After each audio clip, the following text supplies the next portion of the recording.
Good afternoon, everyone, and welcome to Life in the Buckskins, the second edition of our Mountaineer Masterminds WVU Alumni Webinar Series.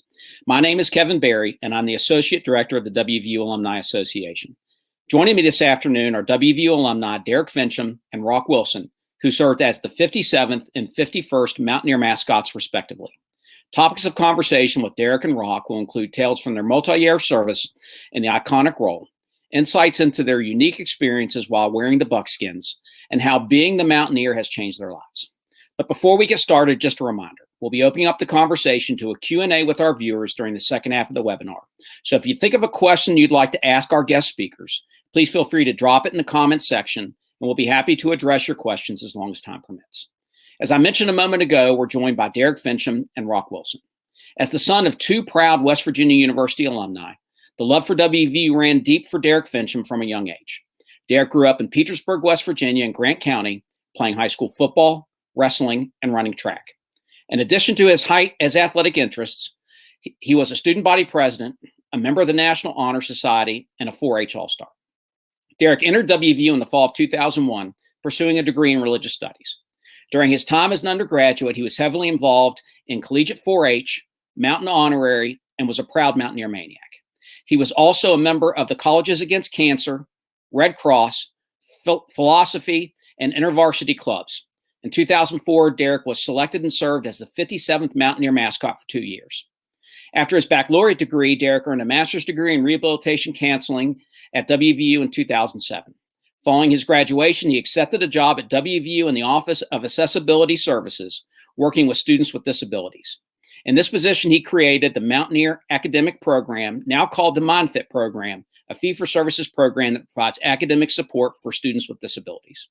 In 2013, Derek and his wife, Hannah, a WVU alumna and Extension Services faculty member, moved to Beverly, West Virginia, where they reside on their farm with their two children, Grady, age 4, and Eva, age 8.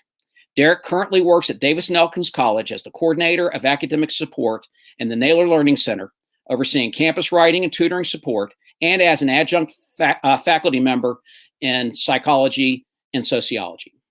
Rock Wilson is from Ritchie County, West Virginia. His greatest accomplishments are his 3 children, Timber Cheyenne, Sky Montana, and River Dakota. He was selected and served as the West Virginia University Mountaineer Mascot for 3 years from 1991 to 1994. Wilson has served on the West Virginia University Parkersburg Board of Governors and was past president of the Ritchie County Tourism and Visitors Bureau. He is a vocalist and has performed at hundreds of fairs, festivals, and pageants throughout West Virginia and surrounding states. In addition to being a practicing real estate attorney, he is also the founder and operator of Crossroads Open Air Sanctuary, America's second permanent and completely outdoor church. Derek and Rock, welcome. Thanks so much for being here with us. We're really looking forward to today. Thanks, Kevin. We are too. Yeah. We are excited. So how about I just go ahead and jump in. Let's begin with a question for both of you, if you don't mind. Before we get to your experiences as the Mountaineer, just help us get to know the both of you a little bit better. Spend us just a few minutes and tell us more about yourself. Derek, why don't you go first? Sure. So as Kevin mentioned, I grew up in Petersburg, West Virginia, over in Grant County, and came to WVU with a pursuit of maybe going into ministry, and along the way changed avenues a little bit and went into counseling, where I've spent the last 14 years serving students with learning differences and disabilities, as well as general student populations with academic support. Live on Hanwood Farm here in Randolph County, where my wife and I produce blueberries and pumpkins, and our 2 children get to have a great time on the farm, and this family farm that's from my wife's family, and just really enjoying being back around my family, my parents, and my sister and her family living here as well as my wife's family. And so all of us being about a mile apart, which is great. Hey, Rock, why don't you tell us a little bit more about yourself? Yeah, hi. A long trek after college. It's just kind of hard to remember now. It's been so long. But I live in Wood County now, actually in Williamstown, but I'm still Ritchie County and always will be. It's like being a West Virginian. You can move anywhere you want and you're still a West Virginian. So Ritchie County is my roots. And so I moved to Williamstown to be closer to my parents as they were aging, and kind of settled here. But I have 17 acres here, and we kind of do the farm thing here too. Matter of fact, we're sort of the Beverly Hillbillies in town, and people don't really know how to take us because we're riding four-wheelers and acting like crazy people and shooting squirrels.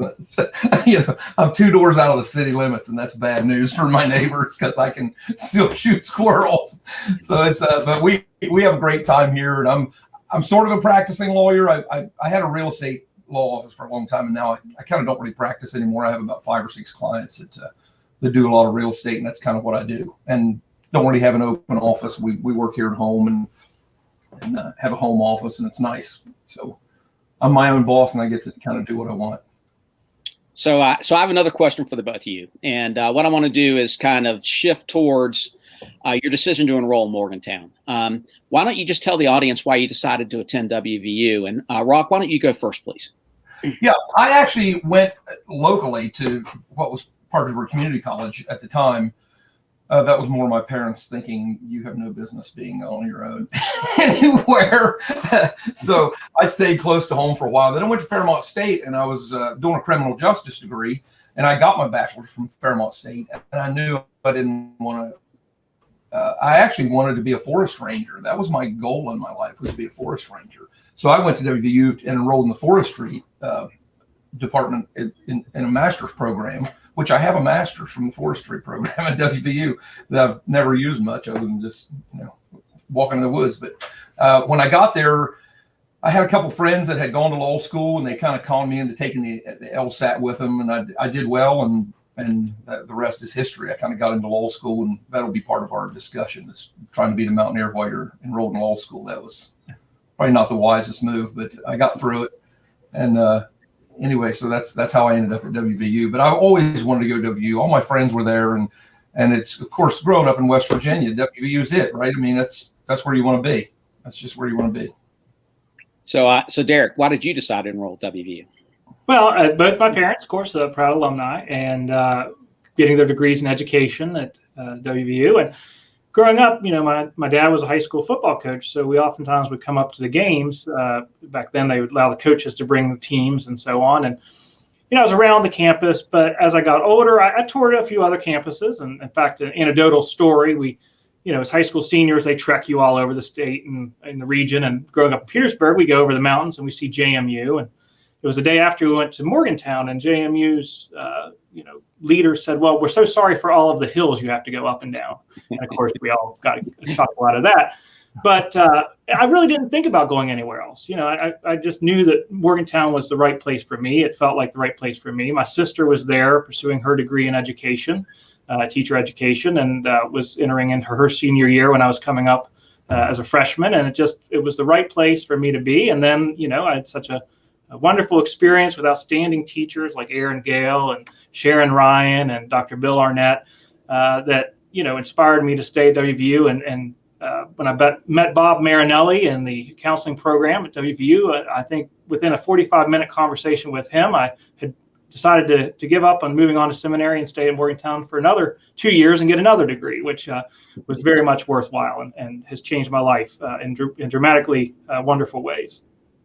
So what I'd like you guys to do now is, if you don't mind, share with our audience what made each of you seek out the role of serving as the iconic Mountaineer mascot. Derek, why don't you go first? That's a very interesting question. And I came into WVU my freshman year, and I actually had 2 goals. One was to graduate on time, which I did do, which is good. And the other was to be the Mountaineer, which I was also very fortunate and lucky to do.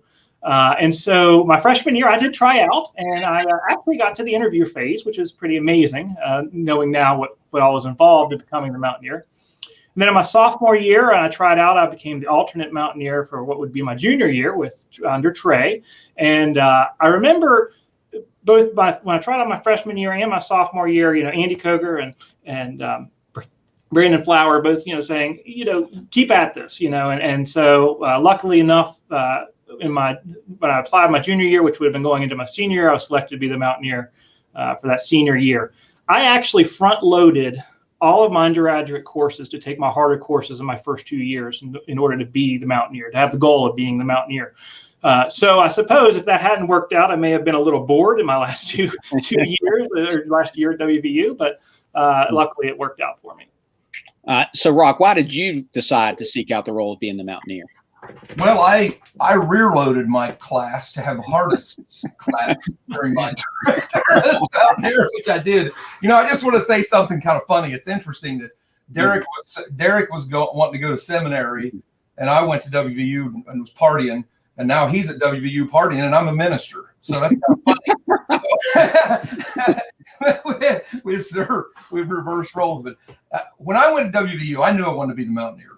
When I was growing up, I put up hay for a family in Ritchie County called named Coakley's, and Ed Coakley was a former WVU Mountaineer from my county, and it had a lot of impact on me. I'm in a hayfield with the Mountaineer. It was so cool, and Ed was kind of my reason to want to be the Mountaineer. And I remember seeing him on a bowl game one night and said, Ed Coakley from Harrisville, West Virginia. And I was just like so proud. This guy was representing our state and my hometown. And I was like, man, that would be awesome to be able to do that. So, of course, I started trying to be the Mountaineer immediately. And that was just a long duration of my life to try out. We'll talk about that at some point, I'm sure, during the interview. But it was a long road for me to actually accomplish that. And I loved it so much, I decided I was just never going to leave. And I just stayed as long as I could. So Derek, you're an inspiration to a lot of people. My guess is that most of the folks in Mountaineer Nation may not be aware that you're visually impaired.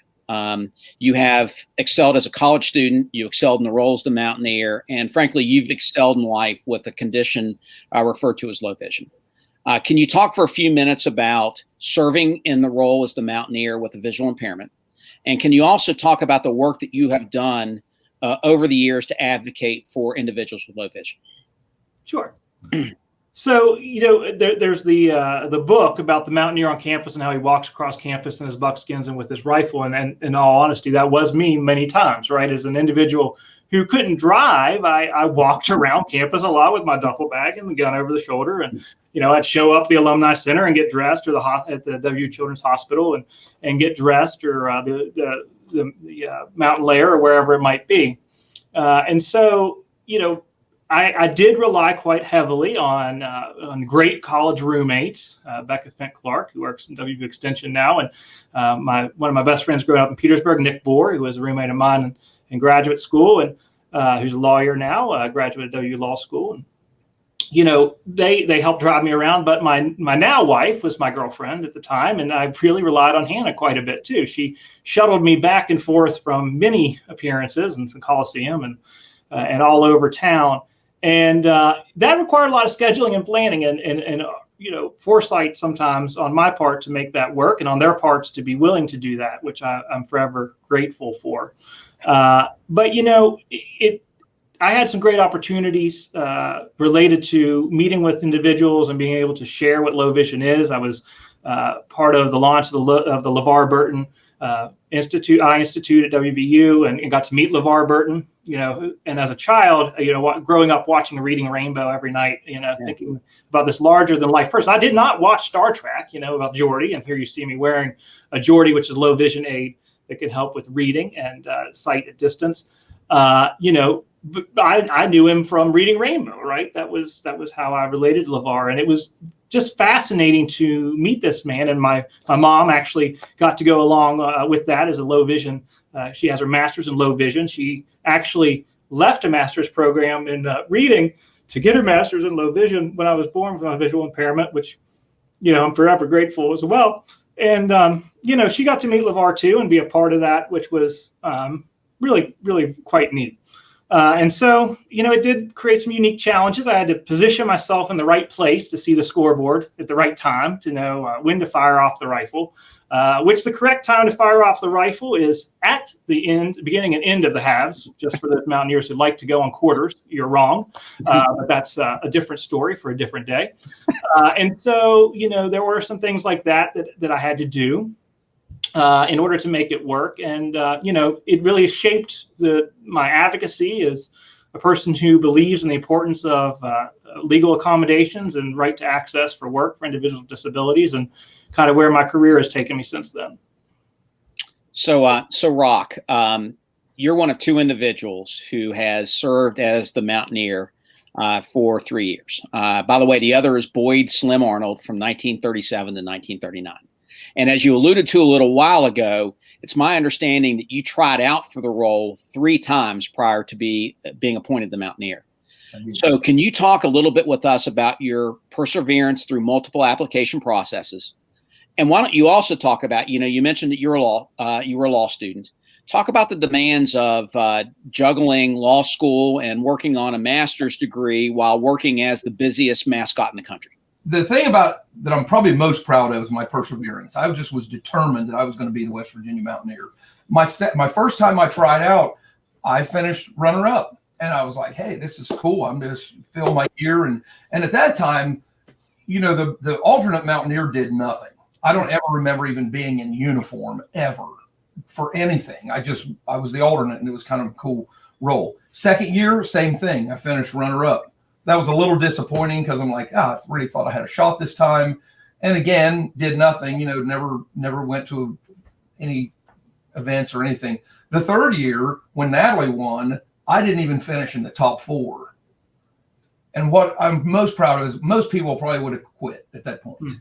And I was more determined than ever. I'm going to do this. I'm going to do this. And I think the 4th year, they just realized I wasn't ever going to go away until I got this role. But I really gave it a lot of effort. And I was more mature by then, and I think they felt that I was ready for it. And knowing I had served as alternate a couple of years and that I knew the importance. I think a lot of people lose the fact of how important that role is. It's not just, yippee, I'm a mascot. It's such a different thing at West Virginia University to be in that role as the Mountaineer. You truly are a representative of all things West Virginia. And I think that they got that feeling from me that 4th year, and I went, and they must have liked me because they kept me around a couple more years after that. And it was great. But I have to tell you, my first year as Mountaineer was my 3rd year of law school. And it was a struggle. I remember being on planes with Neil Bucklew and taking book bags and trying to study and do all that. And not only that, studying for the bar exam, during that summer between my 1st and 2nd years as Mountaineer.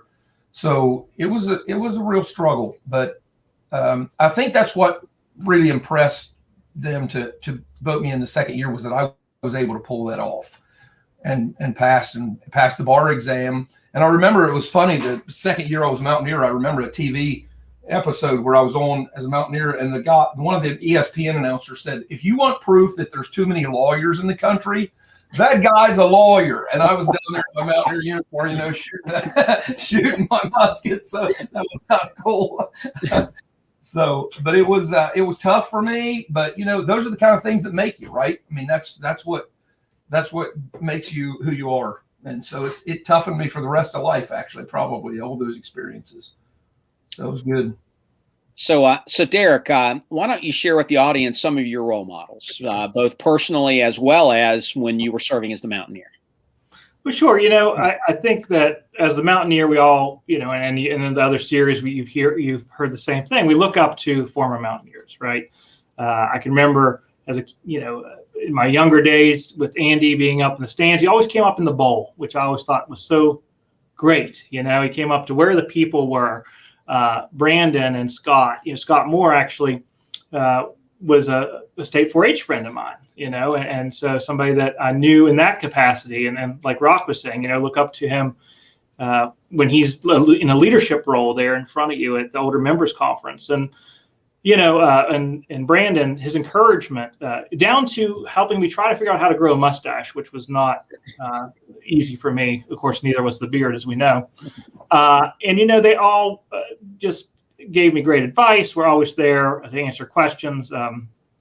And during the process, and then after I was a Mountaineer, and in personal, there's all kinds of people who have inspired me or have given me words of advice. My high school English teacher, Joanne Harmon, really prepared me to go into WVU as a pseudo liberal arts major, right? I was a religious studies major with a minor in history, philosophy, 3 credits short of an English minor and 3 credits short of a comm minor. I mean, I was pretty much as close to liberal arts at WVU as you got.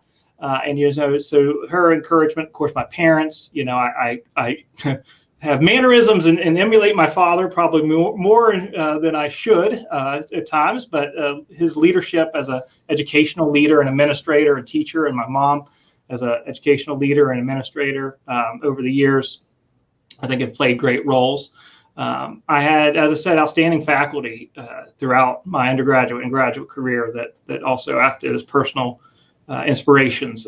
Margaret Glenn, Derek over at WVU in the counseling program, an undergraduate degree, Bill Arnett, Aaron Gale, Sharon Ryan, some of my favorite faculty, Dr. Vester, all pushed me along and helped me throughout the years as an undergraduate and graduate student. Brock Burwell, this is a name I'm going to mention a couple of times during the webinar today. And, as Derek said, obviously the relationship that mascots and former mascots have with each other is something special. Some would even call it familial in nature. And in the case that I just mentioned, that's taken to a whole nother level. Brock is your nephew, and he served as the mascot in 2010 and 2011. Correct. Can you talk a little bit more about what Derek alluded to, which is the relationship that mascots have with their fellow former Mountaineer mascots? And while you're at it, why don't you share the story of Brock serving as a little Mountaineer during your tenure as our mascot? That's Brock's uniform. When Ed Coakley, the guy I talked about, and he was probably my inspiration most to be the Mountaineer, being from my hometown. When he was the Mountaineer, he brought a young man from our community, and he had him as a little Mountaineer. And I just thought that was impressive. So when I came back to WV, nobody had done that since Ed that I knew of. And he was a Mountaineer back in the 80s, and I thought that was so cool. And I have to say that some kids are a little intimidated by the Mountaineer. We don't want them to be, but that big hairy guy in a uniform. It's kind of so. Me having Brock with me seemed to really win me toward the kids, and that was great for everyone. And he interacted well with the kids, and he had his little rifle, and it was just fun to have him out on the field. And so that was his little uniform. I had it made exactly like mine, and he trucked around with me to a lot of the games, and it was super. So for me to be able to bring that back to Mountaineer land was, I thought, great. And then of course when he was the Mountaineer later, my son fit in this uniform, and that's my son right there wearing this uniform. He took my son to the games as his little Mountaineer and would take him around. Of course, then there were too many lawyers and they didn't like my kid out on the field, but it was okay. We got away with it once in a while. But he'd take my boy out there, and it was just so cool. That picture right there just brings back, that's just awesome to have all of us there together. It was fun. That was a Mountaineer reunion we had, and we were all there together. It was great. So, it's tradition here. So I've got another question for the both of you. And this is a question we actually asked current Mountaineer Colson Glover during his webinar. And I'm interested in hearing your all's thoughts as well. On the History of the Mountaineer webpage, there's a sentence, and I got to be honest with you, it jumps out at me every time I read it. What the sentence says is that wearing the heavy custom buckskins and real coonskin cap, the Mountaineer carries not just the weight of the uniform, but the weight of the entire state of West Virginia on his or her shoulders. Why don't the two of you talk for a few minutes about the sense of responsibility that you felt, not just to WVU, but to the entire state of West Virginia when you were fulfilling the role? And Rock, why don't you go first? Well, as far as the physical uniform, I will say 62 degrees. It's the only time that uniform is comfortable. Above 62 degrees, you're sweating yourself to death, and you need 3 people to peel it off of you at the end of the game. Anything below that, you're freezing, especially if it's raining. So there's one temperature at which that uniform is comfortable. But I will say, I knew before I took the role as Mountaineer how important that role was. I knew it. I felt it in my spirit. I had witnessed it. I mean, the Mountaineer was important to me. But until I really put that uniform on, I never, and I get emotional when I talk about it, I never really realized what this meant to people in West Virginia. I mean, it just, you can't, it's like being a part of a specific club, I guess.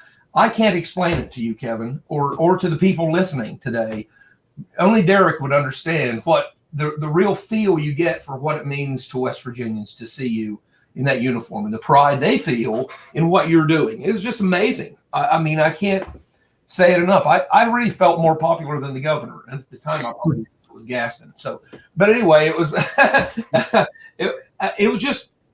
it was amazing. People just couldn't wait to be around the Mountaineer, whether you were at parades or the game or anywhere. It was just the pride they got in what you were doing. And it just gave you this really ominous sense of responsibility to do that.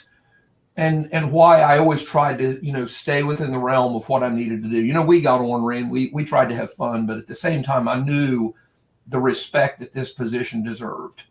And it was evident in the people's faces and how they treated you. It was just amazing. I have my phones off. I don't know why they keep ringing, but anyway. But it was amazing just to feel that from the people of West Virginia. And I just made so many friends that I still have today. And it's still that way. People still consider me in that role. And Derek can probably say the same thing. Whatever position Derek has at WVU, he will always be Mountaineer first. That's what he'll always be. And you can't ever get rid of that. And it was just amazing. It was just a great experience for me. So Derek, why don't you as well talk a little bit about the sense of responsibility you felt, not just to WVU, but also to the entire state of West Virginia? Well, the Mountaineer is written into state code. We're able to bring a firearm into a public school. It's pretty awesome, right? And so I enjoyed going into the schools. I enjoyed the community events. One of the things I know we're going to talk a bit later, or maybe talk a little bit later about events we did outside of athletics. But, I went to a 95th birthday party for Dr. Bill Arnett's father-in-law. And, back then, the Mountaineer Advisory Committee didn't tell you what you could and couldn't go to. So I had a little bit more latitude. Probably wouldn't be able to do something kind of as brazen as that now. But, I was told years later, after I was, graduated and no longer clearly the Mountaineer, that was one of the most impactful moments for that family. In that the gentleman continued to talk about that experience for a few years after that, before he passed away. And so, there are impactful moments where you make a connection with somebody in the Buckskins that, is far, far more than you could ever imagine or could ever anticipate, even though you go into this with the respect and awe of the position.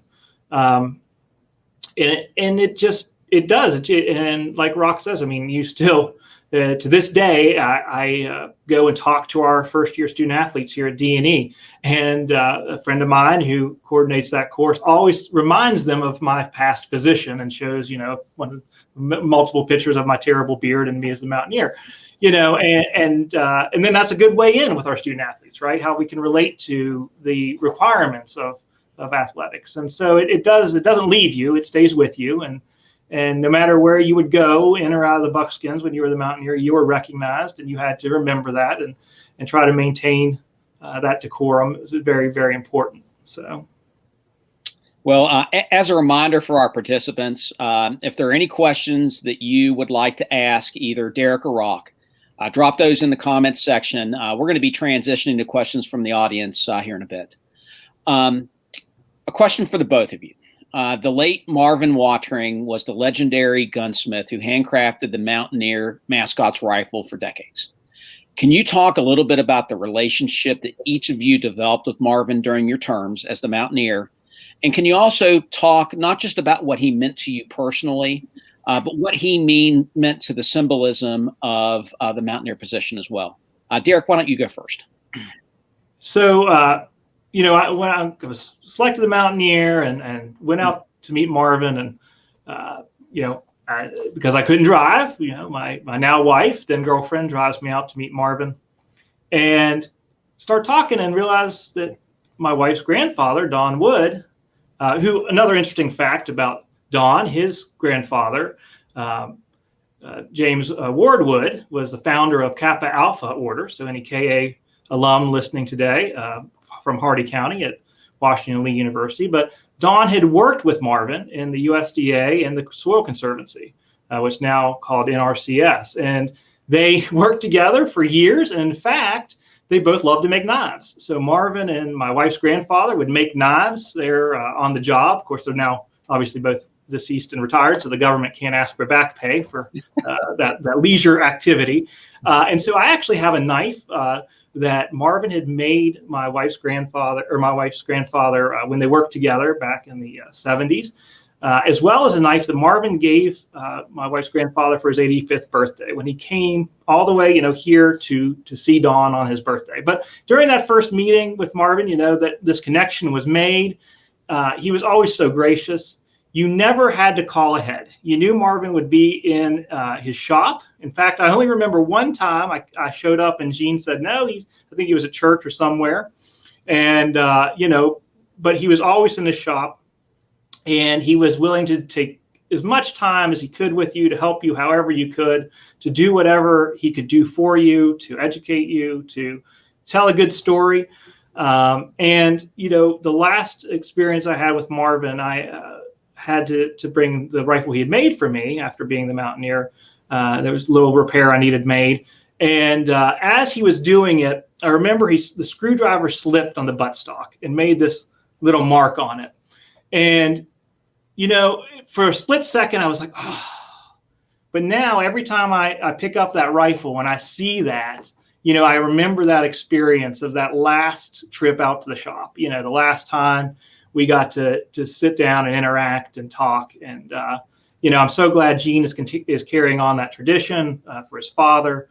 I know that was something that weighed heavily on Marvin. He wanted to make sure that his legacy of producing these rifles continued. And I'm so glad that it is, and that it's being done from a family that cares so much about WVU, and particularly cares so much about the state of West Virginia and our traditions. So Rock, why don't you as well share what Marvin meant to you, as well as your thoughts about what he means to the symbolism of our beloved mascot. What a great guy Marvin was. And I have to admit, I was just a little scared of Marvin. He like, if you weren't taking care of that rifle, trust me, Marvin felt like that was his child. Like, he would put you on the spot, like, hey, you need to be cleaning this thing more often. You needed this. Sometimes he'd call me, and I deserved it. It was good, but he literally, he felt that was his thing, and he felt, I'm loan. It was kind of like, I'm loaning you this rifle. This is something you need to take care of, and it was really important to him. You could tell this was a really huge part of his life, and he took great pride in it. And the workmanship that he put into it, it wasn't just it was a work of love. He was just doing this thing because he really, really cared about it. And he was always good to help. And I have to admit, when I went to WVU, being from Ritchie County, you'd think I was the great white hunter, but I didn't hunt that much, and I didn't know a whole lot about guns. But he was so gracious to take care and show you how to do things, and not demean you and tell you, but he took time with you. And just as Derek said, he was all the time in the world you needed. He would show you how to do things and provided us with everything we needed at all times. And it was just a great relationship with Marvin. He was great. So I've got another question for the both of you. Okay. Most people first clearly think about the Mountaineer Mascot as it relates to supporting WVU athletics. But there are many, many, many more responsibilities that the mascot has, serving as truly an ambassador for West Virginia University and the state of West Virginia. Everything from attending parades to alumni events to hospital visits. And I'd venture to say that actually the Mountaineer probably does many more appearances that are non-athletic related than are athletic related. Why don't the both of you talk a little bit about some of your favorite non-athletic appearances that you made while you were serving in the role? And then while you're at it, why don't you just approximate the total number of appearances that you made, Rock, during your 3 years, and Derek during your 2 years as Mountaineer? Rock, why don't you go first? Okay. Just as far as appearances go, I know the last year I kept track. It was hard to keep track because I did so many events. Parades and everything. And my last year, I think I made between 300 and 320 appearances. So over the 3-year period, it was probably close to 1,000. And for a college student, especially one in law school, that's extremely trying. I was traveling all the time to do this. Probably my favorite experience was when I was my 3rd year as Mountaineer. my friend Leah Lasker, who had tried out for Miss West Virginia 3 times, the same 3 years I tried out as Mountaineer, and she finished runner-up a couple of times. She won Miss West Virginia, and I became the Mountaineer. So I escorted her in the Miss America parade in New Jersey. And it was fantastic, except for the fact that we rode in separate cars, and they didn't make a sign for me. And all day, everybody screamed Daniel Boone and Davy Crockett. Nobody had a clue who I was. And I didn't care. I was having fun. I just went with it after a while. I'm like, yes, Davy Crockett. Yeah. So, but it was still fun to be able to go with her to Miss America and do that. But I can't tell you the number of appearances I made, not just in West Virginia. I mean, Virginia has a huge alumni. I would always go to their events, and I went all over the place doing events for WVU, and it was fantastic. And most of them were non-athletic. I did parades and fairs and festivals and reading at schools and all kinds of events like that. And those were the ones I actually really enjoyed, especially going to the hospital. That was always great. So, Derek, why don't you talk about some of your non-athletic, appearances that you felt were some of your best, as well as the total number of appearances approximately that you made during your 2 years? Sure. It's interesting. I actually had a journal. I had a day planner, right? It was back before cell phones did everything for us. And so I would keep track of things I had to do as a Mountaineer in my day planner. And I had a journal that I did not keep up well at all. And my handwriting's so sloppy that I probably couldn't get much out of it. But it was about 612 appearances across the 2 years. And some days you may show up at the Mountain Lair for a lunch with kids on a tour and throw on your buckskins real quick and then run to class or run to a basketball game that night or whatever it might be. But most were non-athletic.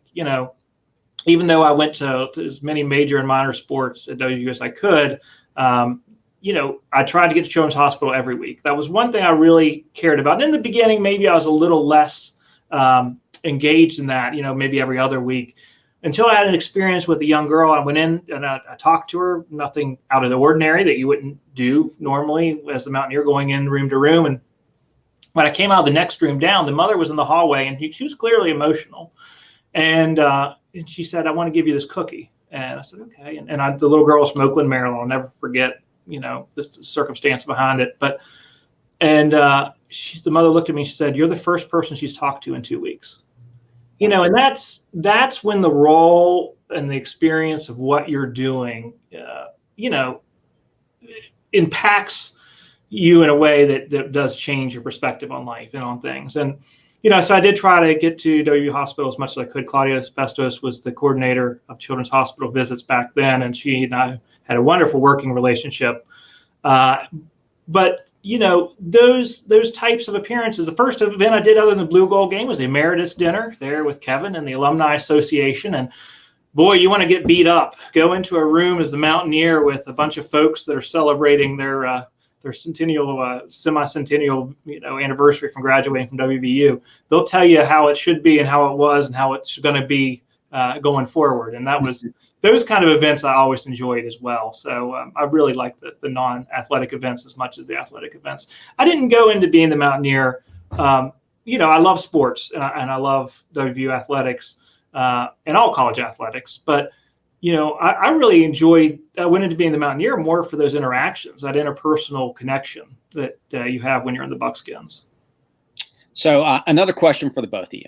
Okay. Unlike most other college mascots, the Mountaineer is a singular, easily identifiable individual, whether he or she is in the Buckskins or not. Rosemary Hathaway, in her WVU Press book on the symbol and history of the mascot titled "Mountaineers Always Free," noted that the individuals that portray the Mountaineer transcend individual identity and assume a communal identity. Derek, can you talk a little bit about what it was like serving in a role that made you arguably the most recognized person in the state and even beyond the state, whether you were on the sideline leading cheers at Milan Puskar Stadium or at the grocery store buying a gallon of milk? Can you talk a little bit about that? Sure. It's really interesting. Early on, did the Blue Gold game and a few small events in the spring, my first year being the Mountaineer, and swung through Morgantown after doing an alumni event at Stonewall Jackson. And my buddy said, "Hey, do you want to go out to this restaurant," which also happened to have an outdoor patio bar. And I said, sure. And so, we went out to dinner, and WVAQ was there, and the DJ, I'm just sitting there having my dinner, says, come on down to such and such location downtown. The Mountaineer Mascot's here. We're all having a great time and having a drink. And I turned 5 shades of red and immediately called Brad Howe, who, of course, was over MSN Sports marketing back then, and my contact within the Mountaineer the Mountaineer Advisory Council. And, I'm telling Brad, I'm so sorry. This is what just happened. And Brad just laughed, and he said, Derek, it's going to happen. You can't control what other people say. You're going to be recognized everywhere you go. And it definitely was true. It didn't matter if it was the grocery store or church, I was the Mountaineer, and that's for those 2 years. And until I shaved my beard, that's who I was. And trust me, once I shaved my beard, people didn't know who I was anymore. And that wasn't necessarily a bad thing for a little while. But yeah, you are recognized everywhere you go. You have to really pay attention to what you're doing and be present in that. Well, let's have a little bit of fun, Derek. Okay. Why don't you share some of the more interesting or off the wall memories you have from your time serving as the Mountaineer? Well, the first one, when I was alternate Mountaineer to Trey, and Trey and I are still great friends. Our families are friends, and we do things whenever we can. I had met Trey a few times. I kind of knew what the alternate Mountaineer was expected to do if need be, maybe a women's basketball game or soccer or something like that. Well, then he goes and ends up having a ruptured appendix and has to have an appendectomy. And all of a sudden I get the call that, it's a week of the pit game, right? Mountaineer week. You're on, right? You're up. And boy, I was sweating bullets. And remember meeting with the Mountaineer the Mountaineer Advisory Council and Trey and I, and well, here's all the things you're going to be doing. And one of the first things was the beard growing contest. Of course, I didn't have, as we well mentioned and documented, the greatest beard of any Mountaineer. And so I show up to the beard growing contest, and Sonja Wilson, says, well, here's kind of what you need to do to MC it. And the student body president says, well, Derek, why don't you cut your beard as part of the beard growing contest? I'd worked a year to get what I had. I wasn't going to let it go, right? So I did not do that. But anyway, luckily, by the end of the week, Trey was back in action, got to do the pit game. So I wasn't put on the spot with the big show. But I did get to go down the field with Trey and be involved in all of that, just in case he went down, right? We had the extra buckskins there and the rifle, and I was ready to go. And so that's one of a funny experience that I can recall having while I was the Mountaineer. So, hey, Rock, 3 years in the role. I know you have to have a couple dozen either interesting or off the wall memories. Could you share a few of those with our audience from your time as the Mountaineer?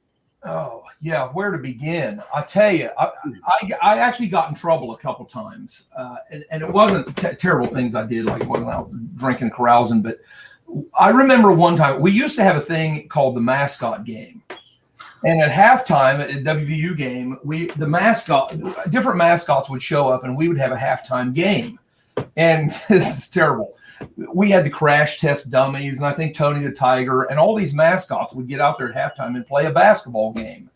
And so I was captain of one team, and they'd always bring an old Mountaineer back to be the captain of the other team. And I remember I'd always wanted to do funny things, So one of the mascots was running around with one of those big heads, and I said, hey, I'm going to put a garbage bag over their head so they can't see. And so Dave Foggin was a cheerleader, always helped me. Anything I wanted to do that was rotten or bad, he would always help. So I put the garbage bag over her head, and she played along apparently and fell over. And so Dave drags her around the court by her feet, and he's swinging her all around the place and drags her off the court. So after the game's over, I go backstage, and somebody said, they want to see you back here. And I went backstage, and there laid this girl, this 15-year-old girl on a table, and they're fanning her. Apparently I cut off her wind, like there's a fan in those things, and she literally passed out. And then we're dragging her around the court by her feet, and she's passed out. And it was like so terrible. And then the other time, we split the head of the Temple Owl. My friend Dave Foggin says, hey, I'm going to back up behind this guy. and you rush him, and I'll get on my hands and knees, and he'll fall. Well, that sounds funny until you do it. And he did, and his head split in half, and we never saw him again the rest of the game. I got in trouble for that one too. But it was amazing to me how many places I wasn't allowed to shoot the gun and did anyway and got in trouble. At Pitt, this is a great story. At Pitt, I'm standing there on the sidelines, and a guard comes up to me and he says, "You know you're not allowed to fire that gun." And I said, "I know." And he said, "You know, they sent me over here to take your gunpowder. You know that?" And I said, "Yeah, I figured." And he said, "I'm just going to assume that it's not already loaded." And I said, "Okay." And he winked at me and said, "I'm from Morgantown, by the way." And he just walked off. So out on the field I went, wham, on the 50-yard line, and they came after me. It was but at Massachusetts, they actually had me almost in cuffs. They were ready to take me away. And at Rutgers was the same thing. I couldn't fire my gun, and yet they fired a cannon. Exactly. Cannon in the end zone. They're firing this cannon. I'm like, are you kidding me? But I wasn't allowed to fire the rifle. But we had a lot of good times. It was fun. You know, at the Rutgers game, they would always like to put the mascots together for the lead out on the commercial, you know. And so I go over there, and they, you know, have me, and we're doing all the kind of typical thing in front of the camera, and they're nudging the horse against me. They ride a horse around, and camera goes off, and the guy stands up, and I looked at the boy on the horse, and I said, "You know, I grew up in West Virginia. I swatted the horse right on its rear end, and it rears up and takes off." And I quickly advanced back over to my sideline as I'm being pelted, you know, with various items out of the stands. I have a similar. When I was in Maryland once, they literally started throwing bottles at us at the end of the game. And I went over to a state police officer and I'm like, "These people are throwing bottles at us." And he said, "Well, don't stand by me." And he just walked off. And I was like, well, that's a good answer, I guess. But probably the worst thing I ever did that I thought was going to get me killed was we played at Miami one time, and that duck had this big golf cart with Miami all over it. And I stole his golf cart and went driving all over the stadium. That was probably not wise, but it was fun at the time. And oh my, I mean, the booze, the people, even after the game, people were like after us because I stole the Ducks golf cart. So you can't get away with that stuff today. We had a little bit more free. You even came after me, Derek. So, you know, probably the fault of us veterans, things got a little tougher. The rules started coming in place. Right. Connecticut had joined the Big East the year before, right around when I was a Mountaineer. So the first time the Mountaineers, maybe I'm not sure how many times since, back when we were in the Big East, played at Connecticut, and you know their stadium's pretty compact, and we scored pretty quick. I mean, within the first few minutes of that game, so I ran over into the end zone and shot the rifle, and it was in their student section. So they start pelting me with hot dogs, and they sold liquor in the stands. They're pelting me with liquor bottles as I'm running back, and you know I'm talking to their state police officer. I'm like, "Man, you know this is kind of brutal." He said, "Oh, it'll get worse." I said, "Really?" He said, "Yeah, the World Series is going on."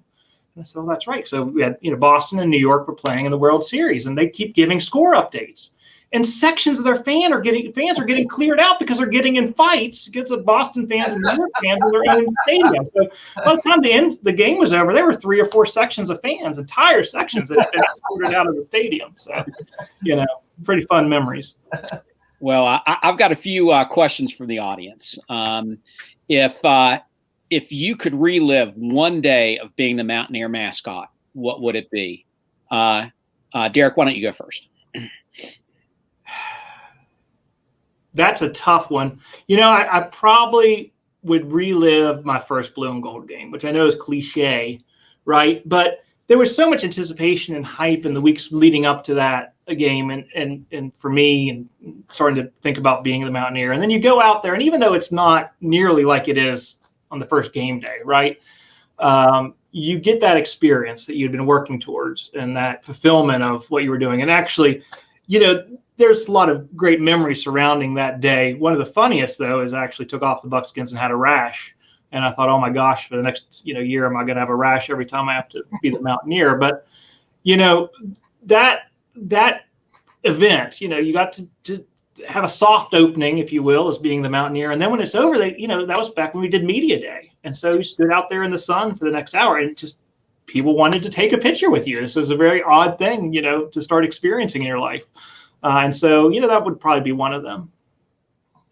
Rock, same question for you. If you could relive any day as the mascot, which one would it be? I'd have to say it was my first game. The first game, we had a night game. And actually, it's funny. The National Guard wanted me to parachute into the stadium with them. And being petrified of heights, I'm thinking, I'm not going to be the guy hanging off a telephone pole in Star City when my first game is kicking off. And, so I was like, I respectfully declined. But what I did do was I really wanted to be part of the people. So I went out to of course, on a night game, people are still in the parking lot at 8 in the morning. And so I went out to the parking lot that morning about 10, and I started just hanging out with the people all day. And I didn't drink, so it wasn't like I was out there having a drink fest. I just was out there, and everybody wants to feed you. You can ask Derek, oh, have some Mexican. And I want to tell you, when you eat Mexican and hot dogs all day, on an 80-degree day in a uniform, in a Buckskins, you're not prepared for a game at 6 o'clock. I can promise you, I was most miserable. But I did learn lessons about eating during heat and all that kind of thing. But it was most miserable. But it was just to find, after 3 years of trying out and not getting the role and just wanting it so badly. I'll never forget that moment of running out in my first game with 300-pound men right on your tracks, and you're full of 80 pounds of Mexican food. You're moving along as fast as you can, but the feeling was just I'll never forget it. I'll never forget it. So another question from the audience for both of you: where is the most unexpected place that you were recognized as being the Mountaineer mascot? Rock, why don't you go first? I spend some time in Florida in the winters, and I still have people in Florida that come up to me all the time and say, you look really familiar, which is strange to me, because now if I grew a beard now, I would look like ZZ Top or something, big gray beard. But it's shocking, especially because my name, I guess, Rock, being kind of a strange name. As soon as my name is mentioned, people are like, that sounds familiar. And I just instantly say, are you a Mountaineer fan? And then they make the connection. They know. And as a matter of fact, I went to a restaurant. Charlie Bauman, I think, had a restaurant down in Orlando. And I went down there and I got to eat with some of my favorite Mountaineer.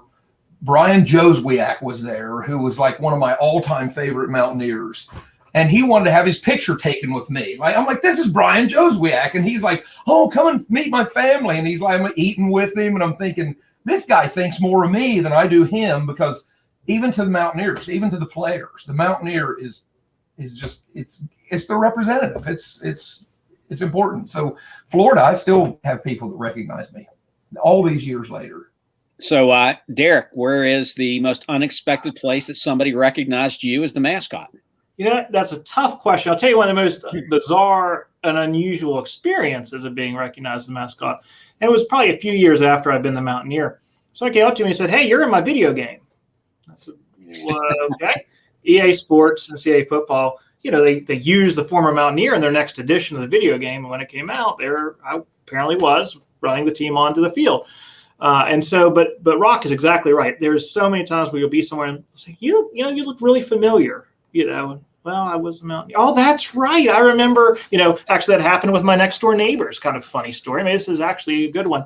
And they're great neighbors, but they one day walked by and said, we figured out who you were or who you are. And I said, oh, really? He said, yeah, you used to be the Mountaineer. We kept looking at you and you look familiar.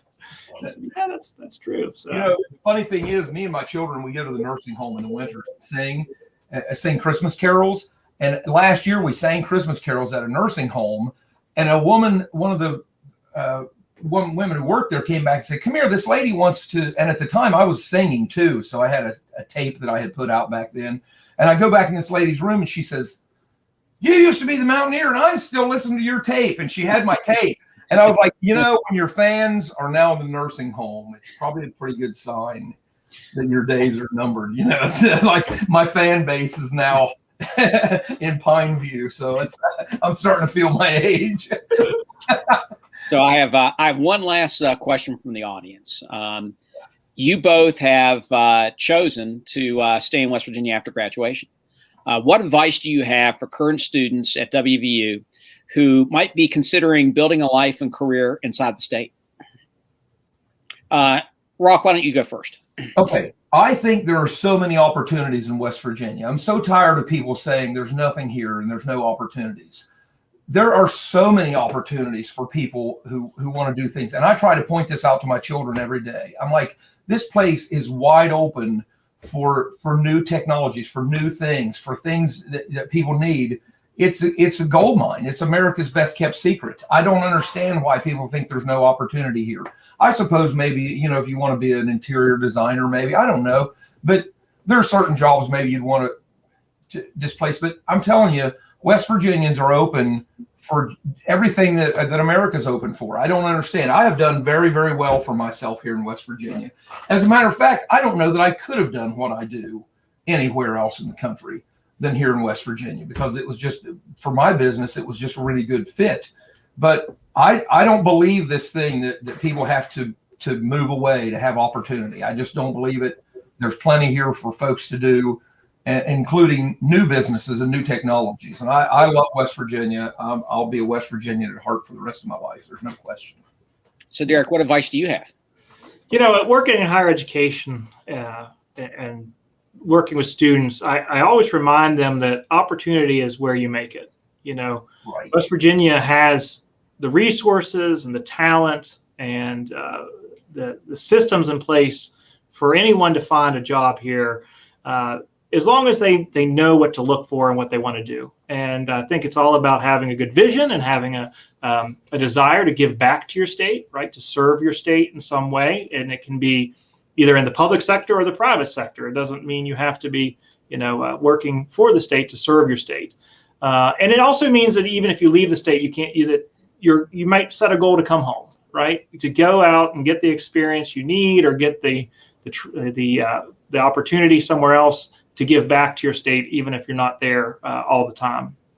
But I do encourage people to stay here, because the state means so much to me, and it's meant so much to my family, and hopefully to my children, as they go on to become, fully functioning adults in the not too distant future, scarily enough. So. Well, we're just about out of time, folks. Once again, I'd like to express our appreciation to Derek and Rock for joining us today and for their incredible service as the iconic Mountaineer. Your insights have provided our viewers a glimpse into your lives in the Buckskins and beyond. Thanks to the both of you. Thanks. You all. It's been great. Our next two WVU alumni webinars are scheduled for Wednesday, March 24th and Wednesday, March 31st at 7 p.m. Eastern Time. Please join us on March 24th for a special conversation with Amy Bircher and Nisha Sungave, two WVU graduates whose careers have led them to the highest levels of leadership and success in the fashion industry. On March 31st, in honor of Women's History Month, we'll sit down with Dr. Jessica Wilkerson, a WVU professor in the Department of History and an award-winning researcher whose work has focused on Appalachia, women, and the labor and working class in 20th century America. For those of you that may be wondering, our Mountaineer Masterminds webinar series will pick back up again on April 21st. Please watch our webinar website and monthly electronic newsletters for more information about our next Masterminds topic and special guests. Thanks again for watching, everyone. We'll see you on the 24th.